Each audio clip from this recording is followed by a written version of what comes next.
Bonjour et bienvenue sur DigiSchool, je suis Claire Besset, votre enseignante en anglais et aujourd'hui nous allons nous entraîner à la partie 5 du TOEIC à l'aide du mini-test 2.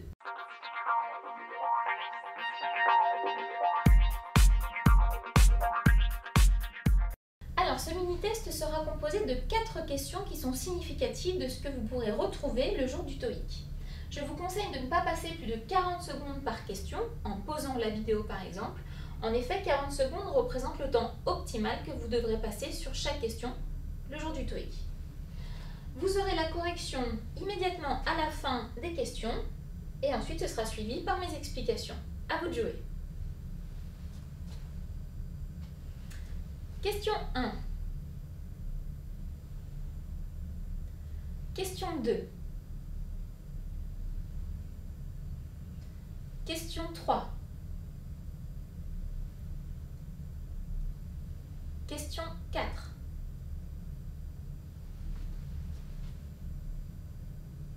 Voici la correction. Il fallait répondre 1 A, 2 B, 3 D, 4 D. Voyons tout de suite les explications en détail. La question 1, on va la lire ensemble. If anyone has a question, please, your hand. Alors, je vais avoir la possibilité de choisir entre 4 solutions.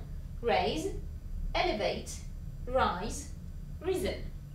Ici, si j'essaye de traduire cette phrase, elle va certainement vouloir dire si quelqu'un a une question, je vous en prie, levez la main.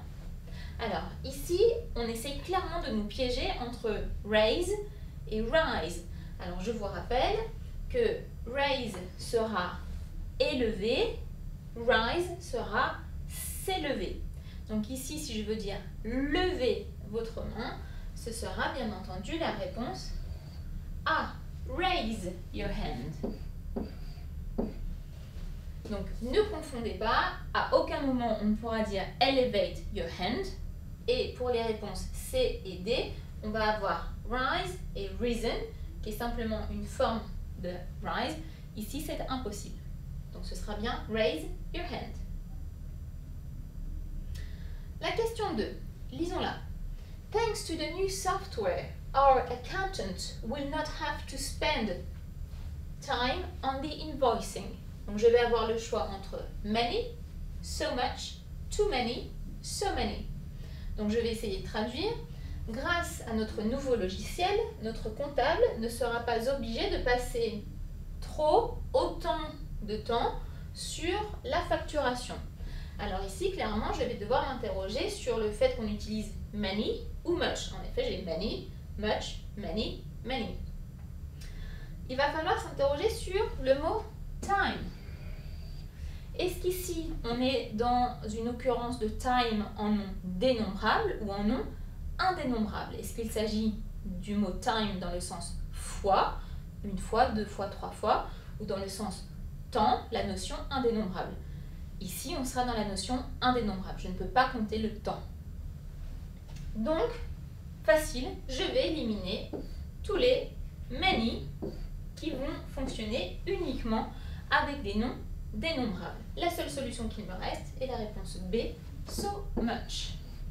Je relis la phrase.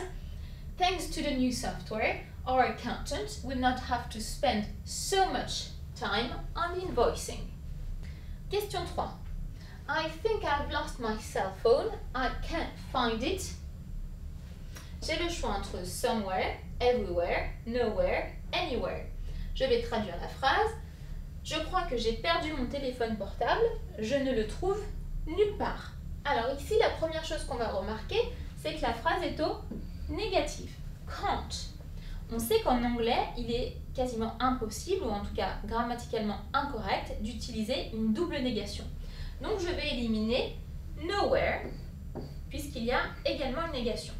J'ai le choix entre somewhere, everywhere, anywhere. Alors si je mettais everywhere, ça ferait je ne le trouve partout, donc ça n'a pas de sens. Je vais hésiter entre somewhere, anywhere. On sait simplement que some va être utilisé dans des phrases qui sont positives. Any va être utilisé souvent dans des phrases qui sont soit interrogatives, soit négatives. Donc ici, comme la phrase est négative, la seule solution est la réponse D, anywhere. Donc je recommence ma phrase. I think I've lost my cell phone. I can't find it anywhere. Question 4. As you can see, our growth rate has been healthy, rising 3%, 5% over the last year. Donc ici j'ai deux trous, je vais pouvoir les combler par from and, from until, between to, from to. Si je traduis la phrase, comme vous pouvez le voir, notre taux de croissance est très sain, healthy, puisqu'il a augmenté de 3 à 5% l'année dernière. Donc ici, je vais avoir un intervalle de 3 à 5. On ne se pose pas de questions. Vous le savez, en anglais, pour dire de quelque chose à quelque chose, ce sera toujours la même formule et ce sera from to. On ne peut pas dire from and, from until ou bien between to. La seule solution est la réponse D. Avec from d'un côté et to de l'autre. Je reprends. As you can see, our growth rate has been healthy, rising from 3% to 5% over the last year. Et bien voilà pour ce mini-test 2 d'entraînement à la partie 5 du TOEIC. J'espère que ça vous aura été utile. N'hésitez pas à faire les autres mini-tests et d'ici là, je vous dis à bientôt sur DigiSchool.